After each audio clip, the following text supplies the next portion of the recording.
vou ler com a minha tradução, se todo mundo acompanha aí. Esta salvação tem sido objeto das investigações e mediações dos profetas. Eles profetizaram a respeito da graça que vos foi destinada. Vamos lá no 12.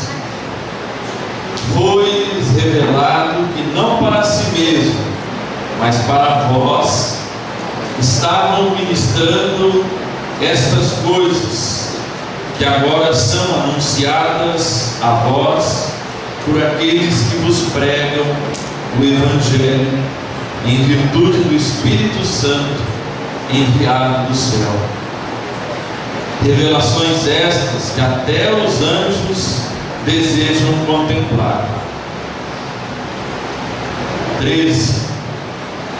Por isso, aprontai vossa mente. Vou repetir. Por isso, aprontai a vossa mente. Sede sóbrios e colocai toda, eu repito, e colocai toda a vossa esperança na graça que vos será oferecida na revelação de Jesus Cristo. Palavra do Senhor. Uma herança,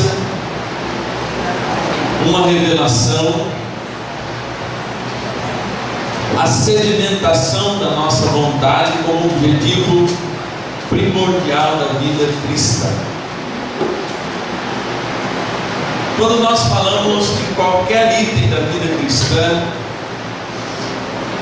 Deus não nos revela uma história nova, mas nos revela uma história que foi sedimentada ao longo do tempo. Sedimentação é aquele processo, não é? Geralmente a gente vai na beira do rio ou num penhasco cortado, a gente tem vários níveis de terra que foi sedimentada ao longo dos anos, dando ao mundo as características que hoje a gente conhece. Aquela região, aquela montanha, aquele rio. A profecia sedimentada forma, segundo a doutrina da igreja, um edifício sólido chamado fé.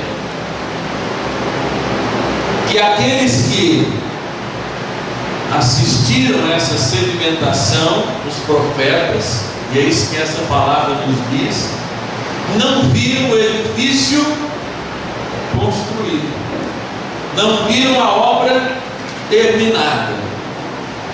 E aí Pedro está dizendo assim: até os anjos quiseram contemplar esta obra terminada, o reino de Deus instaurado em nosso Senhor Jesus Cristo. Mas este reino foi reservado para você, para vocês. Você pode dizer isso: esse reino foi destinado para mim, foi reservado para mim. Eu tomo posse deste momento de graça, eu tomo posse desta graça, e muitos não tomam.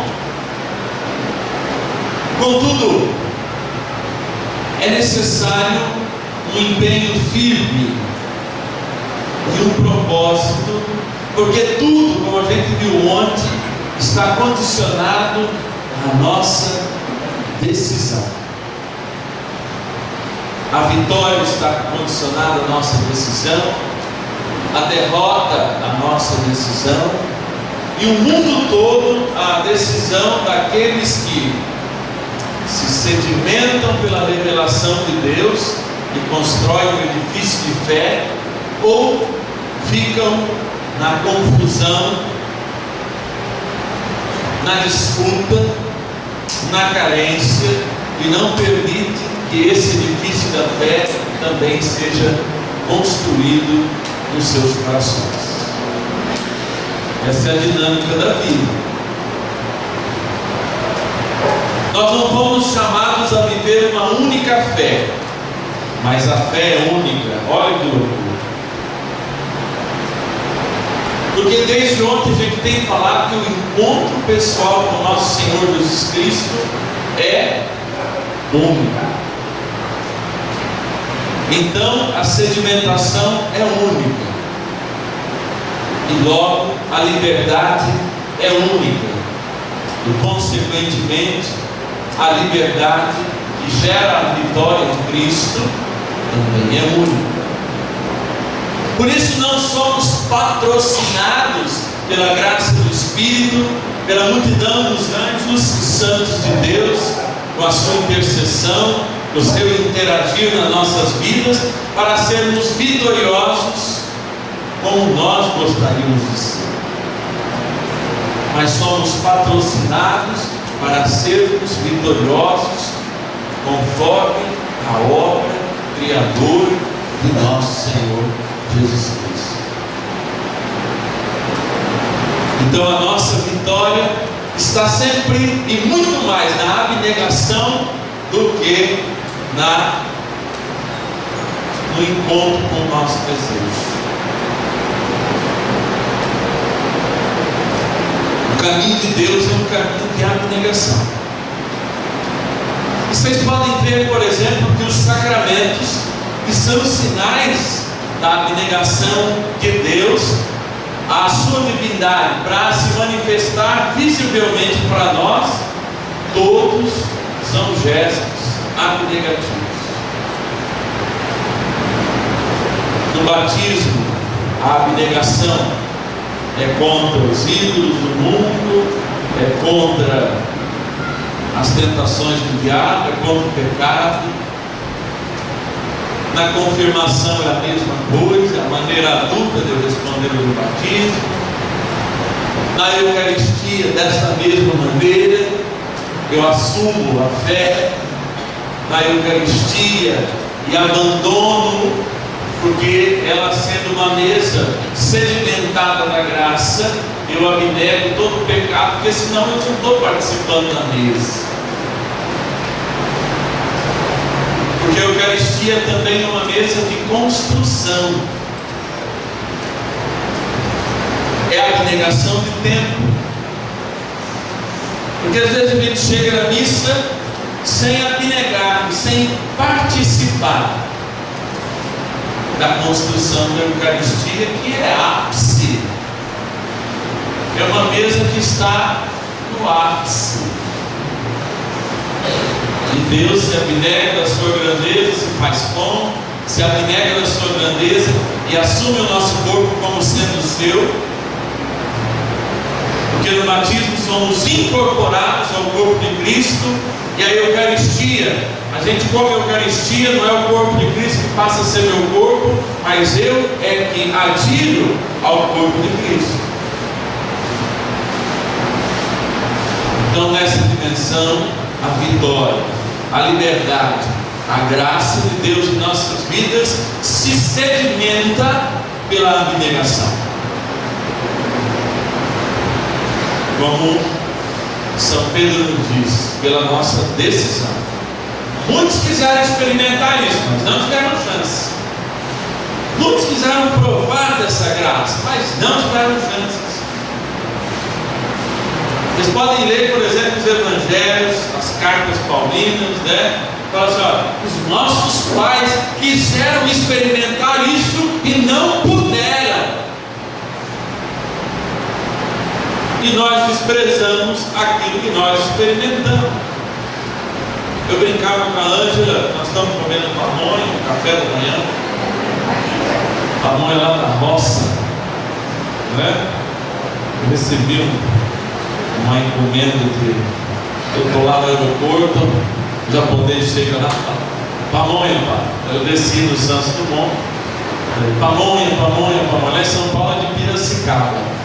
Lá em Votuporanga tem uma musiquinha de pamonha assim: chegou, chegou a pamonha da vovó, chegou, chegou a pamonha da vovó. Mas é mais ou menos assim. E um dia eu dizia, na verdade isso não é meu, mas é do Cortella, alguém já deve ter visto esse vídeo, que ele compara a vida de hoje, mas eu comparo a Eucaristia. Vamos fazer uma pamonha. Vocês são da cidade, eu também sou, mas eu gosto muito da roça. Fui criado praticamente na roça. Nunca morei em sítio, nada, mas eu sempre fui muito atento, né? Tanto que a frase que eu guardo mais é do seu Antônio, que era marido de uma benzedeira, mas a benzedeira era mais católica que a gente. Ela não fazia reza, não tinha essas coisas de reza de benzedeira, não. Ela só, né, era uma pessoa muito sábia, de missa diária, né? Não era essa, mas todo mundo achava que ela era benzedeira, que gostava de rezar e tomar conselho com ela. E o marido dela falava uma coisa que até hoje, não estou ninguém apoiando o benzedeiro, porque a Dona Maria não era benzedeira igual a outra, mas ficou com essa fama, né? Era como a Fina, o próprio Valdo, como vocês, gente de muita igreja que dava conselhos, que conversava com as pessoas. Nunca curou de nada, mas salvou milhares de casamentos, conduziu muitas pessoas à igreja, né? Só que naquela época dela era um trabalho, não tinha pastoral, né? Senão eu brinco com ela, que até hoje ela seria a melhor pastoral familiar. E o seu Antônio, marido dela, ele falava assim, falava: ô Tadeuzinho, que era meu Tadeuzinho, o sono humano é muito complicado. Quando ele quer descomplicar, ele complica mais. Então, quando eu prego, eu sinto assim. Às vezes eu estou querendo descomplicar, mas eu complico mais. Mas a pamonha é o exemplo de uma sedimentação para a Eucaristia, uma construção. Porque a gente está em constante construção. Vocês não são da roça, mas a pamonha era feita assim. Tem que ter um milho especial, né? Tem que ser o milho próprio, que hoje não dá dinheiro esse milho mais, então acabou, está acabando. E a turma não mora mais na roça, né? Então, e não tem tempo mais de fazer pamonha, porque pamonha, quem lembra, quem já fez pamonha em família aqui? Ah lá, então vou atingir algumas pessoas aqui. E eu fiz muito também, porque era muito divertido. Pamonha era um processo assim, você começava de manhã, bem cedo, onde cada um tinha um ministério, como é a missa, como é a vida de uma comunidade, a vida de consagrados, cada um tem a sua parte.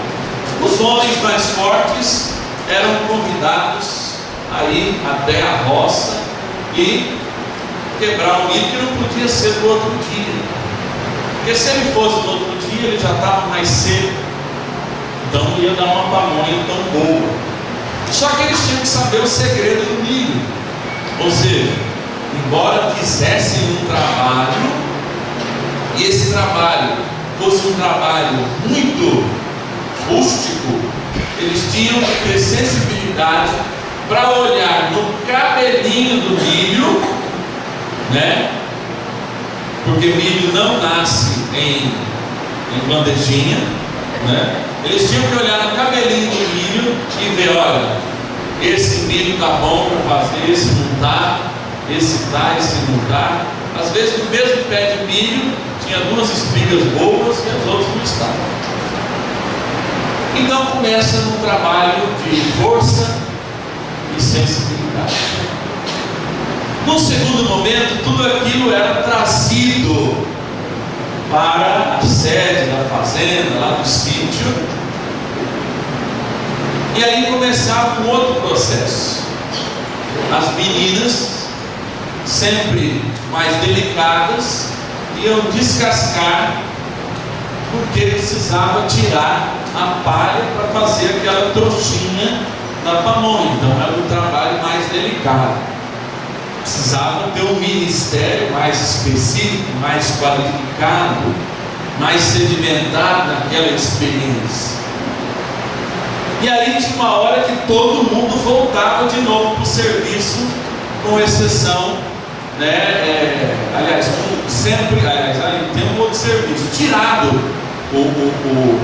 a palha, separado a palha que virava trouxinha, nós que éramos crianças, fazíamos o quê? Tirava o cabelinho. Eu tinha uma linha de produção, eu gostava de ser líder, né? E eu já tinha um garfinho especial, né? Para a gente tirar com o garfinho, puxar, para ninguém comer cabelinho de milho depois na pamonha. Então as crianças entravam, ficava aquele mundaréu de criança, tudo ali em volta, não tinha nem aceso ainda a fogueira, né? Para pôr um tacho.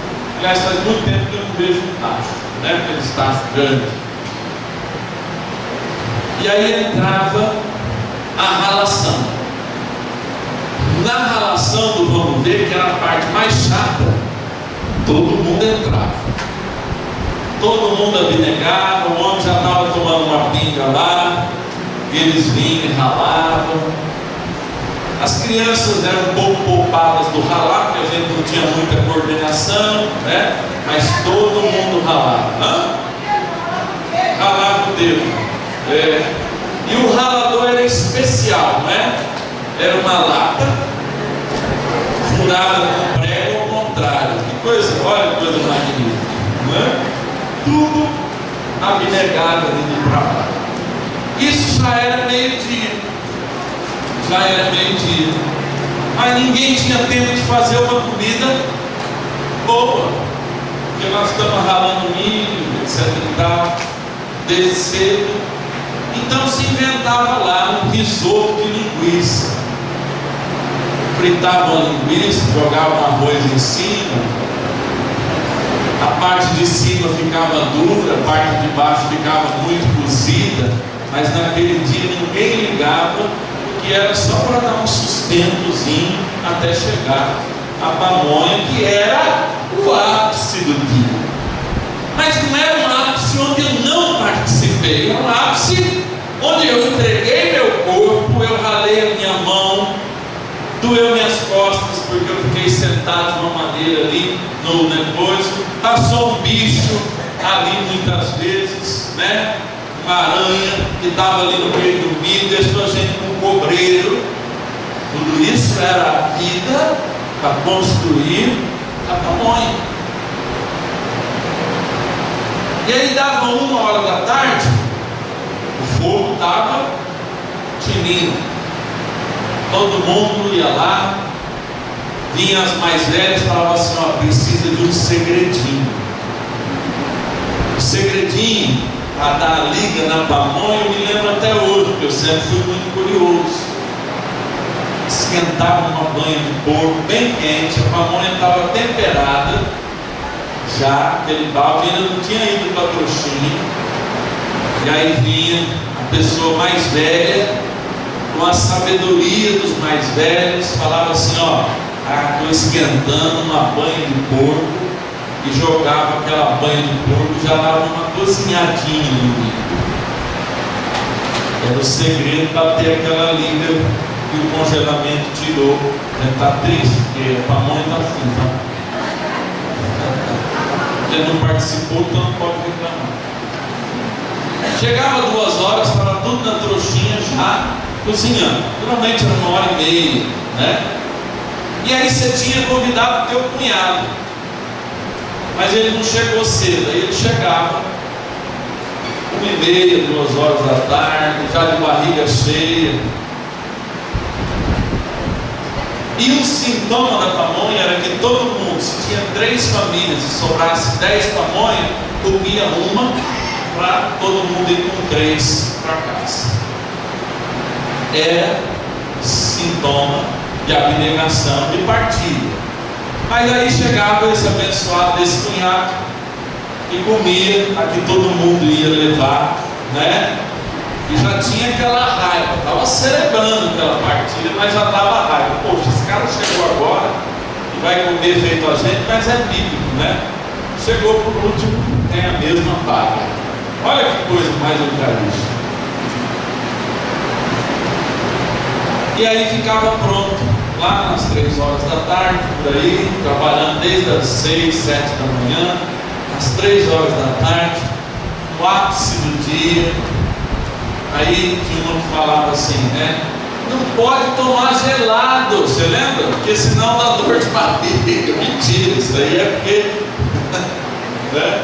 Você acha tomar Coca-Cola com pamonha, dá dor de barriga. No final da tarde estavam todos prontos e a pamonha tinha um gosto especial, mesmo que ela não ficasse tão boa, porque tem muitos itens que dependem, como a missa, como a vida. Não é só uma coisa, tem muitas coisas acidentais. Às vezes você olhava o milho, estava ótimo, na hora de cozinhar ele não cozinhava. Às vezes o tempero que a pessoa mais sábia, mais velha tinha feito era o segredinho dela, ela tinha colocado o segredo dela, mas na hora do vamos ver, alguém pôs mais sal para ela ficar muito salgada, ou alguém esqueceu de pôr uma pitadinha de sal na de doce, né? Porque tinha sempre que pôr uma pitada de doce na de sal, e na de doce uma pitadinha de sal para fixar o gosto, para dar mais gosto, né? E aí a gente chegava no final do dia e tinha muitos sonhos de, como eu disse, sedimentada todos os nossos trabalhos, encontrar na pamonha a minha vida, o meu trabalho, a comunidade em que eu habito, o meu carisma e o carisma de cada um estava ali evidenciado, mas todos construindo uma só coisa, que era a pamonha. Veja, a gente podia comprar pamonha, a gente podia encomendar a pamonha, como tem gente que faz por fé. Fala assim, ó, eu encomendo a minha fé, eu encomendo a minha Eucaristia a partir apenas do testemunho dos outros. Eu repito, sem experimentar. Eu encontro a Eucaristia sem nenhuma abnegação, sem ter colaborado. Eu sou como aquele cunhado que chega na hora da missa. Ou eu me enchi de um monte de afazeres, ou eu sei que eu indo lá na hora, eu vou ter a Eucaristia do mesmo jeito, eu vou provar do mesmo jeito. E aí que está a diferença entre aqueles que verdadeiramente experimentam e aqueles que só provam.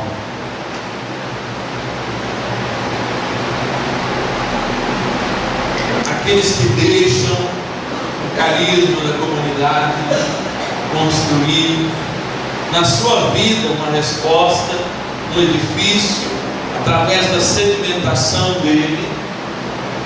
Porque se você tem esse chamado, isso vai se sedimentando, o carisma vai se sedimentando e vivendo e fazendo com que você viva como um cordeirinho, vamos assim dizer, e participe da pamonha pronta, da Eucaristia, dos sinais, das graças, não apenas provando, mas experimentando tudo aquilo que você ajudou a construir. É nesse intuito que nós somos chamados a uma vitória e uma experiência que os nossos pais, como diz a palavra de Deus, não tiveram. Eles só ouviram falar de Jesus através dos profetas. Eles só vivenciaram, provando muitas vezes o benefício de Deus, o favor de Deus que aconteceu ao longo dos tempos, mas não participaram do banquete, não construíram o banquete como nós construímos, não tiveram os seus corpos marcados pela cruz de Cristo, como nós tivemos por ocasião do nosso batismo, não experimentaram as benesses de constituir-se também como corpo de Cristo, sofredores e vitoriosos, e mesmo no sofrimento, atingindo a vitória e alcançando o céu. Está nisso que nos diferencia de todos os outros, de todos os outros seres humanos, de todos aqueles que ainda não puseram a mão na massa para ser Eucaristia, para viver Eucaristia e para, na fração do pão, enxergar a Eucaristia como um espelho da realidade que nós construímos, como um espelho do sacrifício que nós experimentamos no dia a dia, como espelho da oração que nós fazemos no dia a dia. Porque a Eucaristia se resume num processo onde Cristo, uma vez celebrado, entrega ao Pai o povo santo, mas usa o seu corpo como altar, como um sacrifício, e ele mesmo é um sacerdote, altar e sacrifício daquilo que chamamos a nova e eterna aliança. Mas não é uma aliança que é celebrada com arco-íris, como foi a aliança após o dilúvio. Não é uma aliança que é celebrada num envio apenas missionário, como foi celebrado com Abraão, poupando Isaac. Uma aliança que é celebrada no corpo de Cristo e no corpo daqueles que se aderem a Cristo, não só no falar, mas sobretudo como um templo vivo, eucarístico, batismal, penitencial e etc. O chamado à vitória, então, a gente pode resumir que é também um chamado à derrota. O chamado a uma vida nova e a ressurreição é também um chamado à morte. O chamado a viver o tempo do Cristo é também um chamado a uma encarnação, a um projeto, a um carisma, a um chamado onde o próprio Deus diz: na construção da tua mão, na construção desse sinal de Deus e dessa realidade visível de Deus, daqui do Fonseca, qual é a tua parte nesta sedimentação, nessa construção? De que maneira eu posso viver a exclusividade de um carisma revelado às nossas queridas meninas, sedimentar na vida dessa comunidade, do qual nós encontramos, falar assim: olha, esse é o sedimento e esse é a missão que Deus me chama a viver, nas várias e inúmeras dimensões que esse carisma possibilita a gente construir o ápice, que é a Eucaristia e que é o centro da vida desta comunidade. Não digo nada errado fora do carisma, não, né, fundador?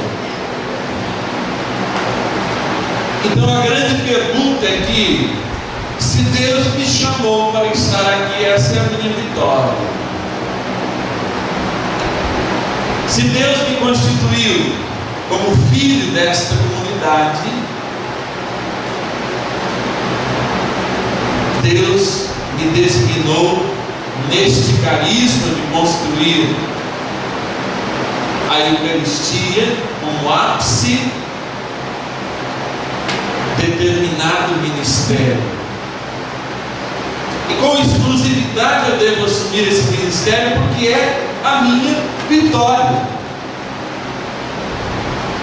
Se a gente perguntar para a Ângela, para as cofundadoras, quantos já passaram por aqui e diziam: aqui é o meu lugar, aqui é a minha vida, mas se perderam porque não mergulharam, como o Senhor tem dito, igual ontem, neste ministério, nesse chamado, que é muito amplo na igreja. Uns vão ter que buscar o milho,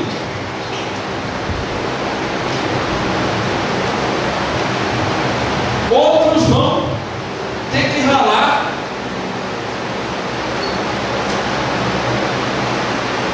outros terão que dar verdadeira consistência, como é o carisma dessa comunidade, na tradição, na doutrina,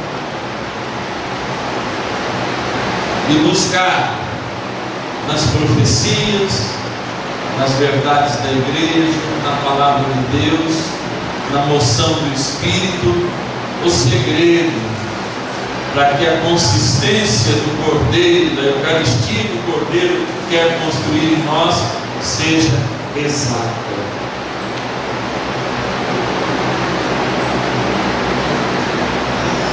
Seja um sinal de resgate para aqueles que apenas passarão. E muitos foram chamados a passar na vida de Jesus, como foram convidados a passar na vida da comunidade, apenas recebendo o temperinho.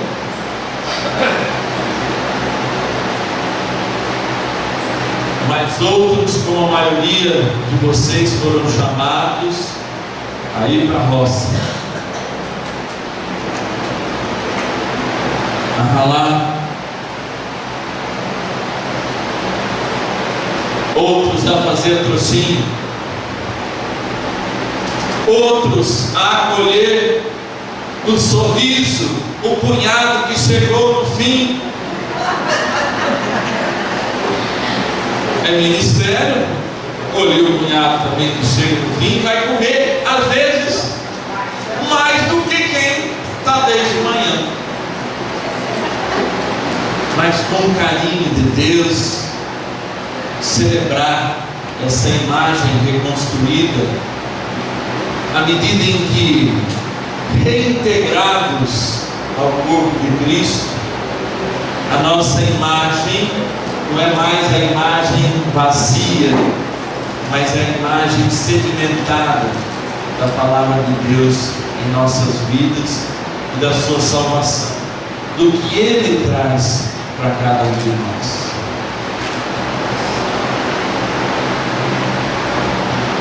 Pensa que é fácil? Nós temos um abraço, não estou esquecendo não, né? Nós vamos se abraçar.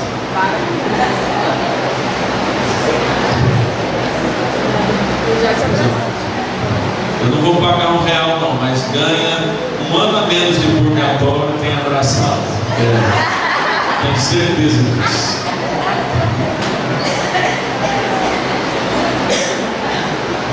Amados, e é isso que Deus nos chama. A vitória da nossa vida está numa decisão. A vitória da nossa vida está no mergulhar, como bem as orações de ontem nos conduziam. A vitória da nossa vida está em assumir estas chagas com os cravos necessários para que a gente possa dominar os nossos sentidos para assumir a verdadeira face de Cristo, sendo Eucaristia um para os outros, sendo um sinal da salvação um para os outros, sendo um sinal do perdão e da misericórdia de Deus um para os outros, sendo um sinal da missão de não ser mais 2, mas ser mais 1 no matrimônio, ser então um sinal daqueles que, sedimentados na graça de Deus, imbuídos de continuar a missão de nosso Senhor Jesus Cristo, reconstrói a face de Cristo onde ela foi perdida, onde ela foi desconfigurada, onde ela foi desiludida. E é isso que o mundo vive fazendo com a gente, desprogramando a programação de Deus. Para isso existem subterfúgios científicos, morais, psicológicos, desfigurando a vontade de Deus, à medida em que cada vez mais o mundo nos enche de muitas e muitas informações, de muitos e muitos afazeres, e a gente não consegue agarrar aquilo que vai ser a nossa vitória.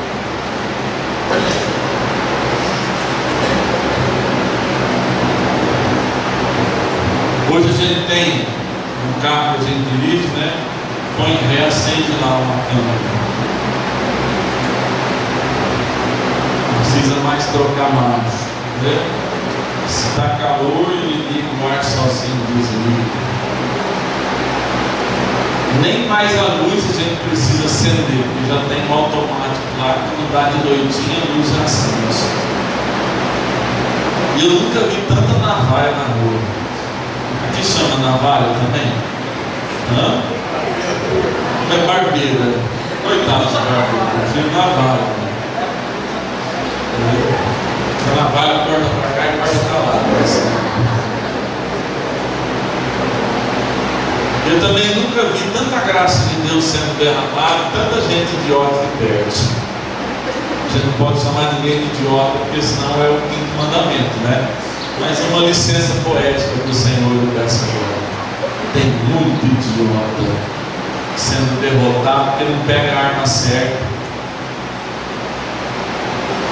Tem muito derrotado que está mais preocupado com o brinco do que com a roupa do rei. Aquela dinâmica, né? Que vocês sabem aquela história? Não sabe essa história do rei? Eu vou contar rapidinho. Coisinha de criança, né? Livrinho assim de ponto. O rei encomendou uma roupa, deu não sei quantos quilos de ouro para o alfaiate confeccionar aquela roupa, e ele ia fazer um desfile com aquela roupa tal dia, e todo mundo ficou esperando o rei, mas o alfaiate era um malandro, né? Ele chegou, o rei falou assim: mas cadê a minha roupa? Está aqui, rei. Olha que bonita, olha esse tecido. Como ele era um alfaiate, né? O rei falou assim: deve estar bonita mesmo. Então veste aqui, rei, veste aqui. Põe seu braço aqui, sua mão. Fingindo, enganou o rei, e o rei foi fazer o desfile, que era um desfile pelado. Mas a fama tinha sido tão bem construída que todo mundo estava assim: gente, todo mundo estava vendo o rei pelado, mas deve ser um ângulo, essa roupa deve ser muito bonita, muito especial, talvez transparente, né? E aí uma criança está lá no fim da festa e fala assim: o rei está pelado. Ela deve ter falado assim: olha o bingola do rei. Talvez a gente tenha estado nessa ilusão. Então é importante que a gente não responda como esse mundo responde. Que não responda muitas vezes no modo operante até da igreja. Por isso o Espírito Santo fomenta nas novas comunidades cristãs um jeito novo de viver o mesmo carisma que precisa de muita gente, desde temperar até quem vá lá no mato e retire o milho e saiba tirar o milho certo, para construirmos o único propósito da encarnação de nosso Jesus Cristo, que é o mais importante de todos, que é a salvação das almas.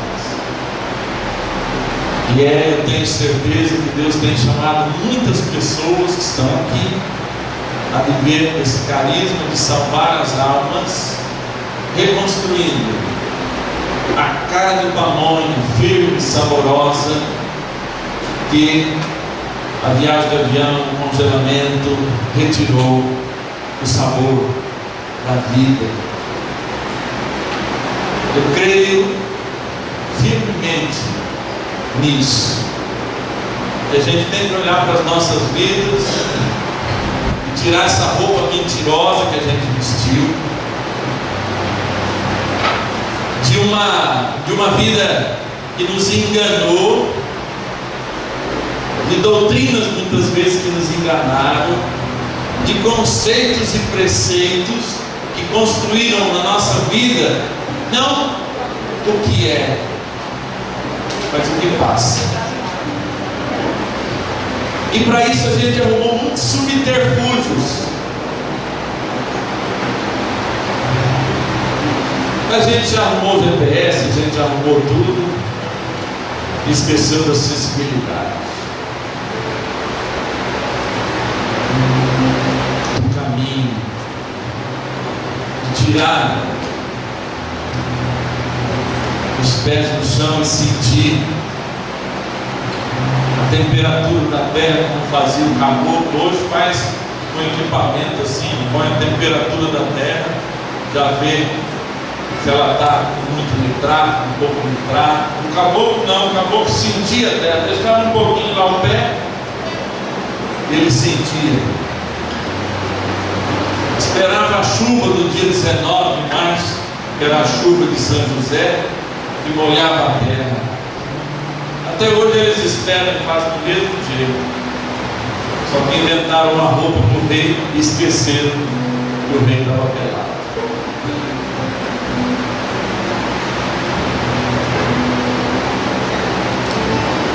Eu acho que muitos de nós estão pelados.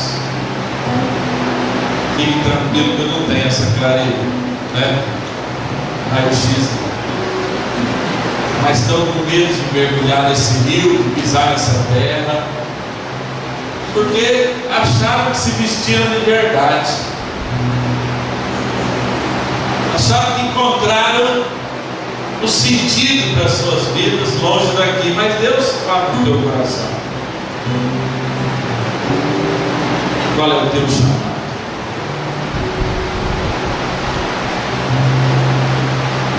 Você já está pelado, irmão. Por que você não pula na água?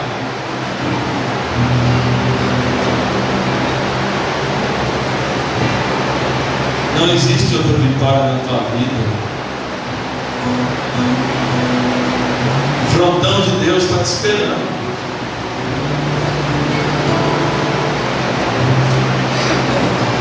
Eu sei que muitos de nós vêm tosquiados, são cordeirinhos tosquiados, acostumados a comer mais porcaria do que as verdadeiras pastagens. É assim como faz a gente quando a gente se abnega. Olha que neguinha feliz, olha. Difícil ela, hein? Peguei essa moça na cama, ó, você dá até todo sentido. Deprimida. Falei, não, filha, não fica nessa não. Sai dessa. Depois nos reencontramos no grupo de oração na faculdade, né? Muito tempo depois. Quem conhece, estou falando dela porque eu conheço, mas eu sei da história de mais gente. Mas essa não é de confissão, né? Eu sei da história de um monte de gente. Mas dessa eu sei, posso provar. Ela não foi nas minhas ordenações, mas eu vim nas dela.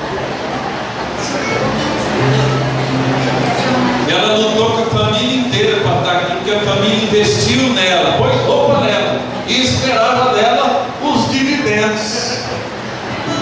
Mas Deus já tinha salvado essa moça, cara. Como é que ela ia devolver para a família? Até hoje esperam dela, eu sei, não é? Até hoje, agora que ela está se libertando de vez. Eu sei que na sua vida não é diferente. Não é isso. Mas a pamonha ainda não está pronta. Preciso de alguém que vá até a roça. Talvez ainda quem plante. Eu preciso de gente estude muito, se aprofunde muito, seja muito sábio para saber o dever. Mas enquanto a gente não constrói com o nosso corpo Cristo, constrói com o dele essa Eucaristia. Nos exorta na palavra, nos exorta na fração do pão, e se preenche não com a melhor imagem, não com a mais padronizada,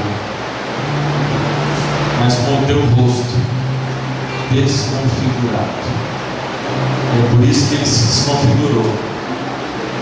Por isso que ele ficou tão feio quando a gente assiste aquele filme lá do... como é que é o nome? É exagerado, não é não. Porque ele tinha que ser o mais feio.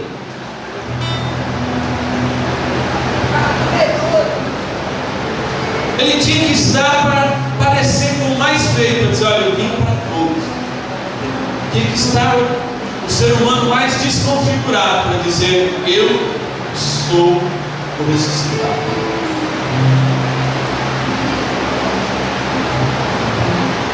Menos nos sentidos, que não deixou de ser humano e carregou as suas 5 chagas. E quando Tomé chega com ele, Tomé está dizendo assim, você é um fantasma? Ele falou, não, continua com as minhas 5 chagas aqui, ó. Ele jogou a mão. E aí o Evangelho dá uma orelhada na gente, falando assim, felizes são vocês que estão escutando essa palavra e acreditam sem terem visto e me tocado. Mas eu gosto de concluir sempre esse Evangelho dizendo assim, mas eu vejo e toco. Aleluia. Eu vejo e toco. E como? E como? Mas não como sem sentido, como porque construo, como por impresso, não como sacerdote, mas como batizado, o meu corpo para os sentimentos de Cristo, a minha vida dos seus sofrimentos, mesmo que eu tenha que abnegar todos os meus sentidos, mesmo que ainda uma cama me pegue com alguma doença e me reste nem mais a visão, nem mais o ouvido, eu sei que naquele corpo há um único sentido, uma única missão, porque vive o corpo de Cristo no meu corpo. E no teu também. Não é do padre não, é do batizado. Vamos ficar de pé, porque agora treinou a rezar. A gente tem missa.